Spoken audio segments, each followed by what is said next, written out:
জুলাই যে চেতনা নিয়ে শুরু হয়েছে মূলত সেটা এক একজন মানুষের কাছে এক এক রকমের জুলাইয়ের আকাঙ্ক্ষা ছিল। কারো আকাঙ্ক্ষা ছিল সে মুক্ত বাকের মতো কথা বলবে, কারো আকাঙ্ক্ষা ছিল সে ফেসবুকে লিখবে, কারো আকাঙ্ক্ষা ছিল সে 3 বেলা খেতে পারবে, কারো আকাঙ্ক্ষা ছিল যে যে সত্য কথাটা বলতে চাই সেটা বলবে, কারো আকাঙ্ক্ষা ছিল পাহাড়ের জনগোষ্ঠীর মানুষের মুক্তির কথা বলবে। আজকের দিনে এসে আমরা দেখতে পাচ্ছি যে জুলাইয়ের যে আকাঙ্ক্ষাগুলো নানা শ্রেণী পেশার মানুষগুলো ওয়ালে ওয়ালে লিখেছিল, মানুষ কথা বলেছিল, সেগুলো মার খেয়েছে। আমরা যেটা দেখতে পাচ্ছি যে জুলাই কখনো শেষ হবার নয়।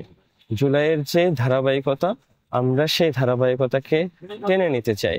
আজকে যখন জুলাই অভ্যুত্থান পরবর্তী সময়ে যে শ্রমিক জীবন দিয়েছে, সেই শ্রমিক তার শ্রমের মূল্যের জন্য যখন রাস্তায় দাঁড়িয়েছে, তার বুকে গুলি চলতে আমরা দেখেছি।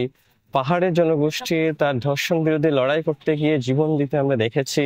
সাধারণ মানুষ তার অধিকার চাইতে গিয়ে আক্রমণের শিকার হতে দেখেছি। শিক্ষার্থীরা যখন নানা দাবি নিয়ে রাস্তায় নেমেছে, তাদেরকে হেনস্থা হতে দেখেছি, আক্রমণের শিকার হতে দেখেছি। আমরা চাই এই যে জুলাই যে পরম্পরা, সেই জুলাইয়ের যে লড়াইয়ের যে আকাঙ্ক্ষা, সেই লড়াইয়ের আকাঙ্ক্ষাকে আগামী দিনের মানুষ লড়াই দিয়ে ধারণ করুক।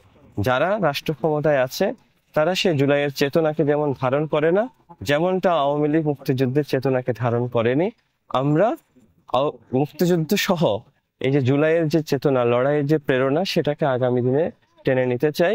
সর্বস্তরের মানুষের যে মুক্তির লড়াই, মানুষের খেটে খাওয়া মানুষের, শ্রমজীবী মানুষের, রিক্সাওয়ালার, শ্রমিকের, কৃষকের, পাহাড়ের, সমস্ত শ্রেণী মেশার মানুষের যে মুক্তির লড়াই, সেই লড়াইয়ের জুলাই চলমান থাকবে। আমরা সেই লড়াই চালিয়ে যাব।